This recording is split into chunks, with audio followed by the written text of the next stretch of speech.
샬롬. 주님의 이름으로 평안을 전합니다. 오늘은 요한계시록 8장을 우리가 강해를 하도록 하겠습니다. 일곱인과 일곱 나팔 재앙은 유사점도 있지만 별개의 사건입니다. 그러나 시간상으로는 연속적인 사건이죠. 일곱째 인을 뗄 때에 일곱 나팔 재앙이 시작되기 때문입니다. 일곱 나팔의 재앙은 8장에서 14장에 언급되어 있는데 8장 9장에는 여섯째 나팔까지 환난이 언급되어 있고 10장에서 14장까지는 여섯째 나팔과 일곱째 나팔 사이에 일어날 여러 가지 사건들이 묘사되어 있고 본 8장에서는 일곱째 나팔 재앙이 일어나기 전에 성도들의 기도가 하나님의 보좌에 상달되는 내용들이 기록되어 있습니다. 먼저 8장 1절입니다.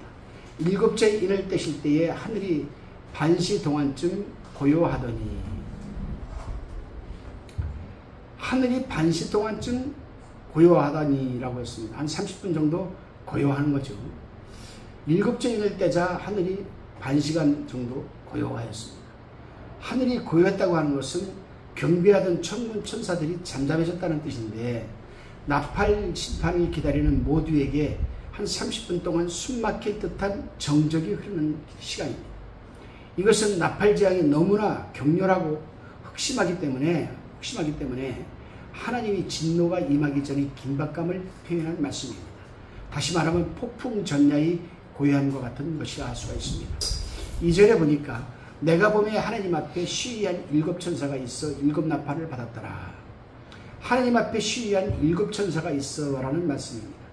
이 천사들은 일곱 나팔 재앙을 선포할 나팔을 각각 하나씩 받았습니다.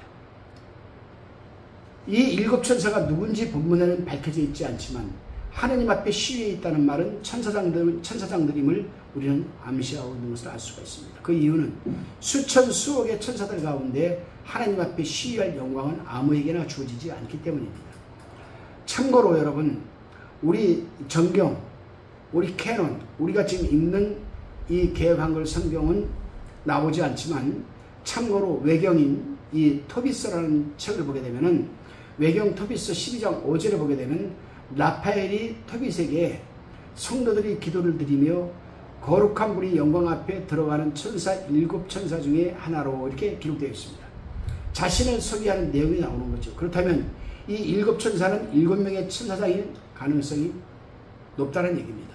그리고 외경, 다시 같은 외경이지만 에녹 1서 20장 2절로 8절에 보게 되면은 일곱 천사장의 이름이 거기 소개되어 있습니다. 그들은 우리엘 천사, 라파엘, 라구엘, 미가엘, 사라카엘, 가브리엘, 레미엘, 이들은 다 천사장들입니다. 이 천사장 7명의 천사장 이름이 에녹 1서 20장 2절로 8절에 보면은 여러분 기록이 되어 있습니다. 자, 일곱 나팔을 받았더라. 구약시대의 나팔은 인간 역사에 대한 하나님의 개입을 상징하는 것으로서 인간을 향한 하나님의 경고 또는 진행과 하나님의 임재 또는 전쟁, 신호 등등으로 사용되었으나 계시록의 나팔은 하나님의 진노의 날을 선고하는 나팔입니다.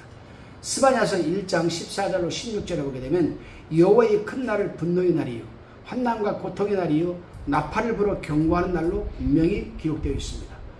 따라서 여러분 본문에서 나오는 나팔은 하나님의 여러분 이 진노의 날을 지금 시작한다, 그런 신호의 나팔입니다. 이 일곱 나팔로 펼쳐진 무서운 재앙은 8장과 9장에 묘사되어 있는데 그 무서움은 하늘이 고요한 이유를 설명하기에 충분합니다. 아무튼 일곱 나팔은 심판의 재앙을 선언하는 데 사용됩니다. 여러분 한번 생각해 보십시오. 온 세상에 울려 퍼질 나팔이 이 일곱 천사들이 각자 동서남북으로 쫙 타원형으로 서가지고 말입니다. 여러분 그 나팔에 그냥 뿡뿡뿡 이제 하나님의 이제 진노가 시작된다 뿡. 그것도 여러분 30분 동안 아무 소리 없이 정적이 흐르는 고요한 데 있다가 갑자기 일곱 천사가 등장해가지고 일곱 나팔을 불면서 하나님의 진노가 시작되면 얼마나 여러분 무섭겠습니까? 여러분 한번 생각을 해보시기 바랍니다. 저는 이 요한계시록 8장을 강해를 준비하면서 그 상상을 해보니까요 소름이 돋더라고요. 다시 3절입니다. 또 다른 천사가 와서 제단 곁에 서서 금향로를 가지고 많은 향을 받았으니 이는 모든 성도들의 기도들과 합하여 보좌 앞 금단에 드리고자 함이라. 또 다른 천사가 와서라고 합니다. 일곱 나팔 재앙이 집행되기 전에 한 천사가 금낭루에 든 향과 더불어 성도의 기도를 하나님 앞으로 가지고 가는 장면이 지금 묘사되어 있는 거죠. 제단 곁에 서서라고 합니다. 이 제단은 6장 9절의 번제단이 아니라 향단입니다. 기도단. 자, 여러분 우리가 성소를 보게 되면요, 이제 하나님의 성소를 이렇게 보호하고 있는 울타리가 있습니다. 천막이. 그 울타리를 딱 치고 그 울타리 이 출입구로 딱 들어가면 제일 먼저 나오는 게 물두멍이 번제단이 나옵니다. 번제단. 그 번제단에서 짐승을 잡고 피를 받고 이렇게 딱 합니다. 그 다음에 그 제사장이 거기서 다 한 다음에 이제 그 성소 들어가는 문 입구에는 물두멍이 있죠. 물두멍. 그 물두멍에서 손과 발을 닦고 깨끗하게 한 다음에 향을 사르는 제사장은 향단 앞에 가서 이 지성소 앞에 있는 천사들이 가로막고 있는 그 앞에 있는 향단에 가서 향을 사르고, 등대단에 불을 붙이는 자들은 여러분 이 향을 가지고 가서 다 잘라버리고 잘라버리고 심지를 잘라버리고 갈 거는 갈고 불을 붙이고, 떡상에 맡은 이 제사장은 떡이 식었는가 안 식었는가 딱 가서 보고 떡을 물려내고 다시금 6줄 12줄 반대로 떡을 채우고 나온다 이 말입니다. 자, 그런데 이 향단은 바로 성소와 지성소를 가로막고 있는 이 스랍 천사들이 날개를 펴가지고 쫙 펼치고 있고 가로막고 있는 그 휘장 앞에 있는 이 향단의 기도단이죠. 그 향단을 말하는 겁니다. 자, 유대인과 그리스도인의 묵시록을 자세히 보면 하늘에는 오직 하나님 단이 있는데 그것이 바로 향단임을 우리는 알 수가 있습니다. 금향로를 가지고 오라고 했습니다. 이 천사는 금향로를 가졌습니다. 성막의 향로는 굴이었고 솔로몬의 성전의 향로는 금이었습니다. 여기서도 향로가 금으로 되어 있습니다. 그러니까 출애굽기 27장 3절에 나오는 향로는 굴로 만드는 것이고, 또 솔로몬 시대에 솔로몬 왕이 만든 이 향로는 금이었습니다. 근데 계시록에 나오는 이 향로도 금으로 되어 있습니다. 금향로 안에는 성도들의 기도가 들어있다라고 지금 기록하고 있습니다. 그만큼 성도들의 기도가 여러분 소중한 겁니다. 여기서 우리가 영적으로 해석을 한번 해봅시다. 여러분, 성도들의 기도가 금향로에 담겨서 보좌 앞에 갔다는 말은 뭐냐면, 금은 무엇을 상징합니까? 금은 변질하지 않는, 영원토록 변질되지 않는 특성을 가지고 있고, 금은 성경에서 믿음으로 표시가 됩니다. 그렇다면 성도들이 하는 기도를 금향로에 담았다는 것은 뭐냐? 변질되지 않고 어떤 상황에서도 7년 대환난 후 3년 만에 환난을 이겨낸 그 성도들이 드리는 그 기도가 바로 이 믿음, 즉 금향로, 금의 이 믿음으로 담겨져서 하나님 앞에 올라가는 걸 얘기하는 거예요. 굉장히 중요하니까 여러분 기도할 때 믿음을 갖고 기도하십시오. 요즘 기도하는 사람들 보게 되면요,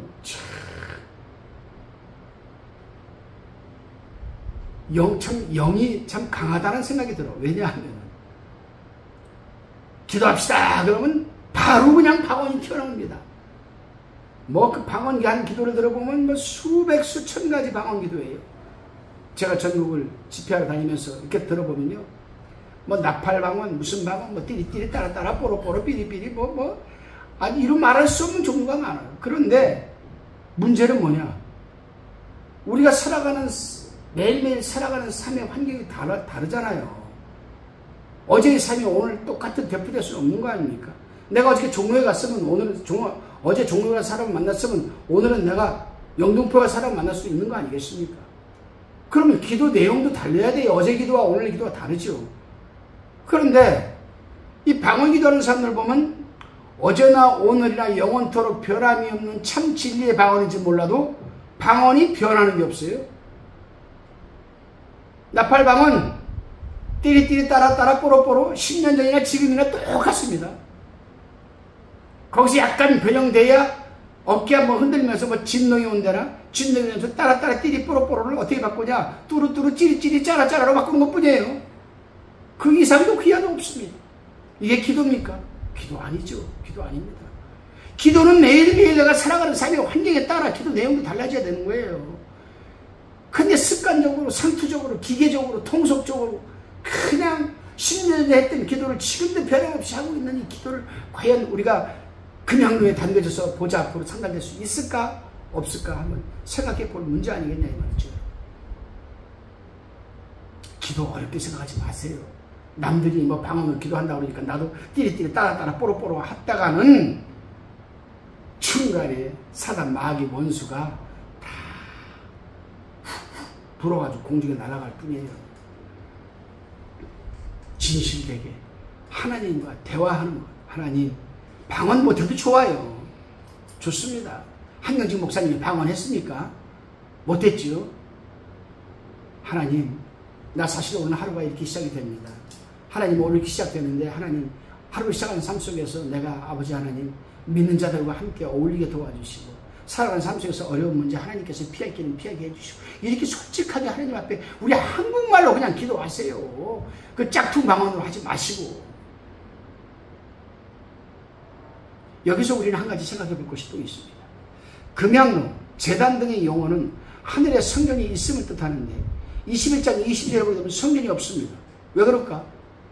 영원한 세기가 시작될 때까지는 지상 성전의 모형으로서의 하늘에도 성전이 존재하지만 영원 세기가 시작되는 새 예루살렘 성 안에는 성전은 없어진다고 보는 겁니다. 향이라고 했습니다. 천사는 금양로를 가지고 거기에 담긴 많은 향을 받았습니다. 그것은 모든 성도의 기도와 함께 보좌 앞 금단에 드리기 위함이었습니다. 여기서 향은 두 가지로 해석을 하죠. 첫째, 성도들의 기도들과 합하여라는 우리말 성경처럼 성도들의 기도와 섞인 어떤 것으로 보는 견해가 있고, 두 번째로는 합하여에 해당하는 전치사 타이스, 이 타이스가 되기 위하여 to be입니다. 영어로 to be. 이 타이스는 영어로 to be입니다. 이 to be로 번역할 수도 있어서 향 자체가 바로 성도들의 기도라는 견해입니다. 아무튼 전자의 견해든 후자의 견해든 그 향은 성도들의 기도와 영광이 되어 있다는 점에서는 여러분 변함이 없습니다. 따라서 여러분 우리가 드리는 기도는 정말 믿음으로 표징되는 금향로에 담겨져서 하나님 보좌에 상달되기 때문에 여러분 그냥 습관적으로 상투적으로 기계적으로 기도하지 마세요. 그냥 차라리 한국말로 우리나라 말로 내 마음에 내 사정과 형편에 환경에 있는 그대로를 하나님 앞에 아뢰는 것, 그렇게 하세요. 금단이라 했습니다. 금단. 그 천사는 향로에 많은 향을 받아서 성도들의 기도와 함께 보좌 앞 금단에 드리고자 했습니다. 이 금단은 앞에 나온 제단과 동일한 것으로 금으로 된 향단을 가리키는 겁니다. 성막의 금향단은 지성소 앞에 있었는데 여기서는 지성소에 해당하는 하나님 보좌 앞에 지금 여러분 이 향단이 있다는 얘기입니다. 본문은 속죄일에 대지상이 여호와의 단 앞에서 피운 불을 향로에 채우고 향기로운 향을 두 움큼 취하여 여호와 앞에 분향하던 장면을 연상케 합니다. 여기서 생각해 봅시다. 여러분, 구약시대에 여러분 이 보좌는 어디에 있었는가? 보좌는 뭘로 상징하는가? 하나님의 성막이 있으면은 출입구를 딱 들어가면 번제단이 있고, 번제단 뒤에 물두멍이 있고, 물두멍 들어가면 성소가 나옵니다. 성소에 들어가면은 우측엔 떡상이 있고, 정면에는 향단이 있고, 왼쪽에는 여러분 등대단이 있습니다. 떡상은 말씀을 상징하고, 등대단은 성령을 상징하고, 향단은 기도를 상징합니다. 그런데 이 성소에 있는 하나님의 언약궤, 그 언약궤가 바로 보좌를 상징하는 겁니다. 그 언약궤에는 누가 들어가는가? 아무도 들어가지 못합니다. 제사장들은 성소까지만 들어가서 떡 갈고 향 갈고 등대단에 기름을 보충하고 나오면 끝이에요. 단 그 해의 대제사장이 매년 7월 10일 대속죄일 날 번제단에서 피를 받아가지고 양푼의 피를 받아가지고 성소를 거쳐서 향단에 거쳐서 지성소에 들어가지고 지성소에 있는 번제단 네 뿔의 피를 바르고 나오는 것뿐입니다. 그 대제사장만이 들어갈 수 있는 권리가 있는 거예요. 특권이. 그런데 21세기에는 예수 그리스도 십자가의 피로 돌아가신 이후에는 우리 주 예수 그리스도께서 영원한 대제사장이 되어서 하나님 보좌 앞에 계시기 때문에 우리는 그 예수 그리스도의 이름의 권세를 가지고 하나님 보좌 앞에 향단 앞에까지 우리는 갈 수가 있다는 얘기입니다. 언약궤 보좌 앞에까지. 굉장히 중요한 내용입니다. 그래요. 향이 성도의 기도와 함께 드려진다는 것은 하나님이 흠양하시기 위한 방법인 것이라 이렇게 생각합니다.